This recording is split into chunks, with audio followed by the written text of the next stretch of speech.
ஒவ்வொரு ஆண்டும் 11,000 கோடி அதுக்காக நிதி ஒதுக்க வேண்டிய சூழ்நிலை இருக்கு.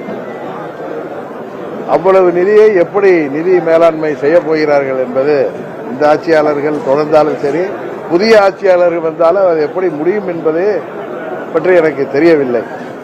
அதே நேரத்தில் அங்கன்வாடி ஊழியர்கள் இன்னைக்கு கூட பார்த்தா பகுதி நேர ஆசிரியர்கள் இன்னும் போராடிட்டு இருக்காங்க.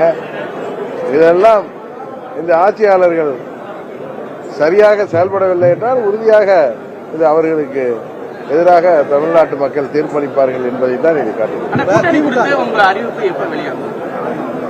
இந்த மாதத்துக்குள்ளார 2026 4 முனை போட்டி தான். ஒன்னு திமுக, அதிமுக, அதுக்கப்புறம் பாஜக கூட்டணி இருக்கு, தமாக நாம் தமிழர். 4 முனை கூட்டணி தான் இருக்கு. நீங்க திமுகவோட போக மாட்டேங்கிறீங்க, அதே மாதிரி பாஜகவோட போக மாட்டேன்றீங்க, நாம் தமிழர் போக மாட்டேங்க. இப்ப இருக்கிற தமாக ஒண்ணுதான். நான் தான் சொன்னேன், எங்களுக்கு எதிரி என்று இந்த நேரத்தில் யாரையும் பார்க்க வேண்டிய அவசியம் இல்லை, துரோகி என்று யாரையும் பார்க்க வேண்டிய அவசியம் இல்லை, நண்பர் என்று யாரையும் பார்க்க வேண்டிய அவசியம் இல்லை. தமிழ்நாட்டு நலனும் அம்மா மக்கள் முன்னேற்ற கழகத்தின் நலனும் தான் முக்கியம். அதைத்தான் நாங்கள் பார்ப்போம்னு சொல்லிட்டேன். அதனால நாங்கள் இன்னும் முடிவெடுக்கலைங்கிறது உண்மை. இன்னொன்று, நாங்கள் எந்த சமரசமும் செய்து கொள்ள மாட்டோம்னு சொல்லிட்டேன். உறுதியாக கூட்டணி ஆட்சி தான் அமையும். அதுவும் அம்மா மக்கள் முன்னேற்ற கழகம் இடம்பெற போகின்ற கூட்டணி தான் வெற்றி பெறப் போகிறது. ஏன்னா இந்த சூழ்நிலை அப்படி இருக்கு. நான் அதீத நம்பிக்கையில சொல்லல.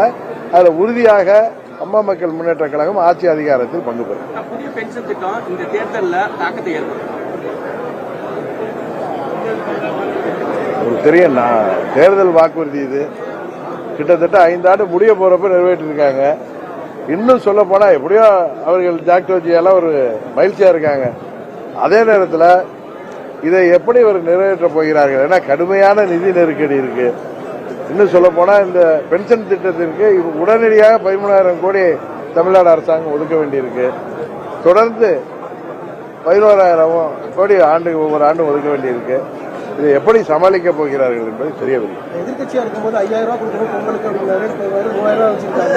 கடந்த ஆண்டுகள் எல்லாம் கொடுக்கவே இல்லை. ஆட்சிக்கு வர்ற